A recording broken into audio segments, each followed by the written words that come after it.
There's a certain kind of story that history almost forgets to tell. It's not about who won or who lost. It's a story about a man who looked right at his enemy, surrounded, starving, and chose to send him food. No trick, no hidden army, no secret plan, just salt. Wagons and wagons of it, sent right across enemy lines in the dead middle of a war that had literally been raging for years. Just let that sink in for a second. So, it really makes you wonder, right?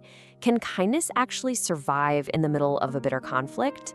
We're gonna dive into this piece of history and see how one simple, totally unexpected act completely changed how we understand honor. Section 1. 2 men, 1 mountain. Okay, so to truly grasp the sheer scale of this, we need to travel way back to the rugged, misty mountains of feudal Japan. We're looking at 2 absolute legends here. On one side, you've got Takeda Shingen, famous for his fierce, uncompromising leadership. And on the other, Uesugi Kenshin, a man who swore by honorable tactics and flat out refused to win by trickery. These guys ruled neighboring lands, commanded thousands of soldiers, and were bitter, bitter enemies. But beneath all that hostility, they actually shared this quiet, profound respect for each other as true equals. Now, this wasn't just some quick skirmish. We're talking decades of intense rivalry. Picture this: 5 massive, brutal battles fought over the exact same stretch of land, the Kawanakajima Plain. Thousands of men fought and fell here. This was a deep, exhausting, and bloody history between 2 fiercely powered territories. But alongside all that bloodshed, there was this intense admiration. Shingen himself once said, "Fighting him is like fighting a tiger." That wasn't just some polite compliment. It's the kind of respect that only forms when 2 people completely understand each other's strength. And Kenshin felt the same way, firmly believing that a victory built on deceit just wasn't a victory at all. They were 2 men shaped by the same mountains, carrying the exact same heavy burden of leadership. Section 2. The Siege of Salt. Well, that mutual respect was about to be tested in a way that no battlefield ever could. Because despite the sweeping beauty of Shingen's territory, it had one massive, devastating weakness: no coastline, 0 access to the sea. Now, back then, salt wasn't just a seasoning for your dinner. It was absolute survival. You needed it to preserve meat through freezing winters, to keep armies marching. And Shingen relied entirely on outside traders for literally every single grain of salt his people needed. Seeing this vulnerability, a group of rival coastal lords got together and coordinated what became known as a quiet siege. Basically, they set up a total blockade to crush Shingen without even drawing a sword. No more salt would be allowed to reach his lands. None. Try to imagine the human cost of that.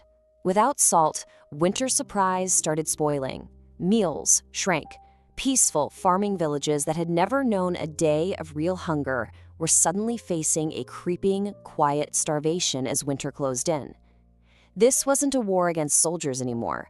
This was an attack on innocent people: mothers, farmers, kids, people who had absolutely nothing to do with the political games of warlords.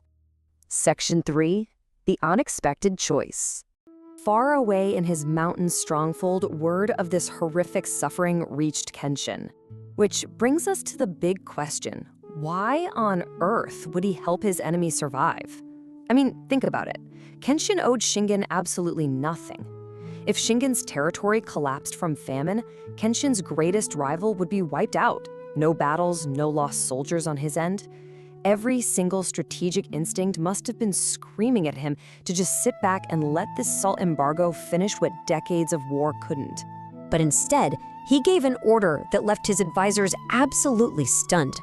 He told them to open the storehouses, load up the wagons with salt and food, and send them immediately over the mountains directly into the lands of the man he had been fighting his entire life. Naturally, his generals demanded to know why. And Kenshin's response was just legendary. He reportedly told them, "Wars are won with swords, not by withholding salt." He was laying down a fundamental, unshakable belief. A true warrior does not defeat an enemy by breaking innocent people. So the wagons moved. Just picture that emotional scene for a second. These heavy, wooden wagons trundling through freezing, snowy mountain passes, carrying not weapons, but life. They brought salt to the desperate villages, they brought food to the hungry. An entire province that was slowly suffocating was finally able to breathe again, all because of the one guy who had every reason in the world to just let them fall. When Shingen found out who had saved his people, he had a special blade forged in gratitude. It was this quiet, lasting symbol of respect. Now, to be clear, they didn't suddenly become best friends. Their wars actually continued. But something deep and profound had shifted beneath it all. Something that ended up outliving every single battle they ever fought. Section 4. Seeing enemies as human. So, let's unpack the real moral of what we're looking at here. It all comes down to choosing the person over the fight. See, Kenshin didn't send that salt because he suddenly stopped viewing Shingen as a rival. The conflict didn't just magically vanish, but underneath all that bad blood, he never stopped seeing him as a human being. He drew a hard line between fighting an enemy and destroying innocent lives. Have you ever felt that? That quiet pull to help someone you deeply disagree with? Maybe someone whose choices you don't really understand, but whose pain you can still feel? That impulse isn't a weakness, you know? It's actually one of the oldest, most grounded parts of being human. It's offering a hand across the divide. Centuries have passed since that winter. The war between Shingen and Kenshin is long over. The mountains are still there. The old rivalry is only a memory now. But this one choice, a few wagons of salt sent to an enemy, is still remembered, still told, still felt. Not because it changed who won the war, but because it reminded everyone watching, then and now, of something we quietly already know. Kindness doesn't need permission from the people we disagree with. It only needs a moment where we choose to see them as human. If this story moved something in you, you're exactly who this channel is for. We tell these stories because kindness deserves to be remembered in every culture, every belief, every corner of the world. Stay with beautiful voices. There's more history like this waiting to be felt, not just heard.